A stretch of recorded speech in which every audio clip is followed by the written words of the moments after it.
If you were to find me one day coming home from the grocery store with a car full of grocery bags, lugging them into the house, and if by chance you were kind enough to stop and ask if I'd like some help bringing in the groceries, there's a good chance that I'd probably thank you for the offer, but then politely decline your offer for help.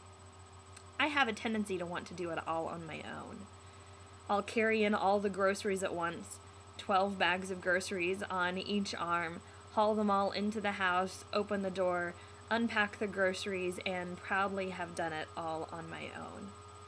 I've been like that for a while, wanting to show that I'm strong enough and capable enough to do the job without assistance. So many times when people offer me their help, I decline, even when I shouldn't. There are times when I have maybe been carrying arms full of luggage, and I could have taken assistance from others, and I haven't. If you could picture me walking through an airport, pulling suitcases and purses and bags over my shoulder, trying to manage my ticket and juggle things, if you were walking next to me with open arms, I would probably turn to you and say, "It's okay, I've got it, thanks, I'll be just fine." I'm not sure why I do that. It's like I have to believe that I'm strong enough to take care of myself. Too often I try to do that. I try to take care of it all on my own and prove that I am strong and in control. I wonder if control is one of the greatest struggles that we have in this life.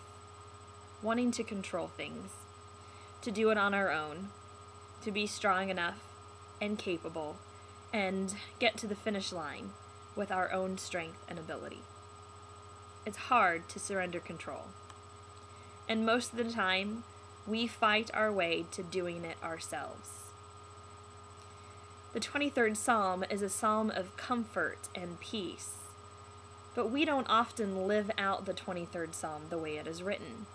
In fact, if the 23rd Psalm were to reflect the way I lived my life, then it would probably sound something like this.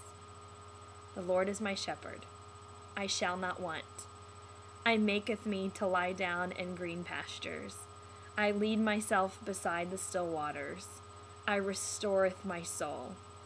Yea, though I walk through the valley of the shadow of death, I will fear no evil, for I am with me. My rod and my staff shall comfort me. I prepare a table before me in the presence of my enemies. I anoint my head with oil, my cup runneth over. Surely goodness and mercy shall follow me all the days of my life, and I will dwell in the house of the Lord forever. If I'm honest about the way I live my life, it's a reflection of that version of the 23rd Psalm.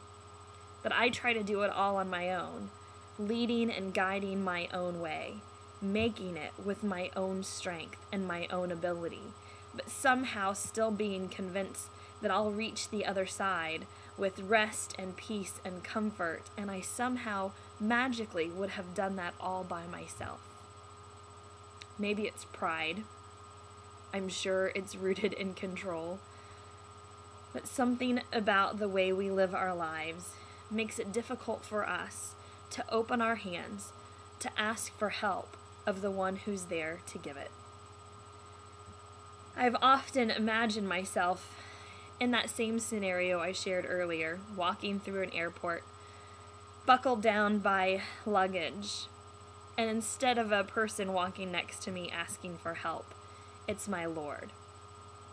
I see him there, walking the corridor with me, as I stand with my chin out and my legs strong and walking the hallway with strength, making my own way.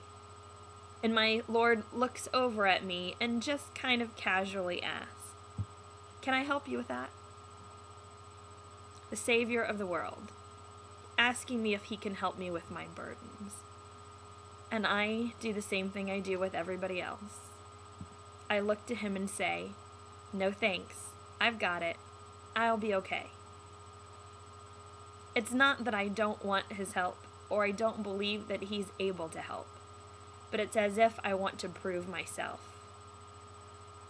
which is really just all about myself. The only exception to this story, when I'm walking through an airport arms full of luggage, is if my husband is with me. If Gabe's with me, I don't hesitate to hand him everything I've got. If he's got open arms, I actually kind of expect that he'll take my bags from me and carry them for me. I expect that he'll make my travels easier, that he'll help me to not be buckled under by such burden. For some reason, it's easier for me to surrender what I'm carrying to my husband than it is to my Lord. But then I'm surprised when I'm walking through this life, and instead of knowing peace and comfort, I'm instead covered with anxiety and worry and frustration, getting tired of the journey that I'm on and the strength that is required to travel it.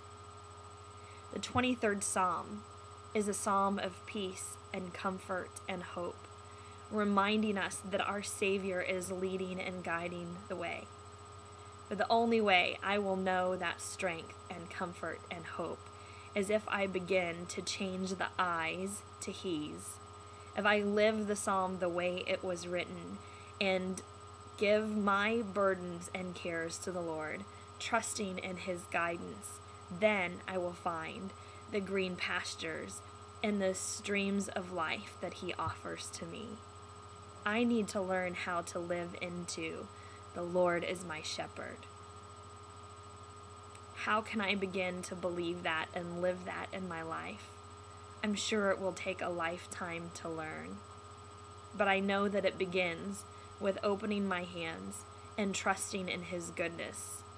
We need to begin to trust and believe that he will indeed lead and guide the way, that he has blessing and goodness and provision for each of us when we would trust him with our concerns.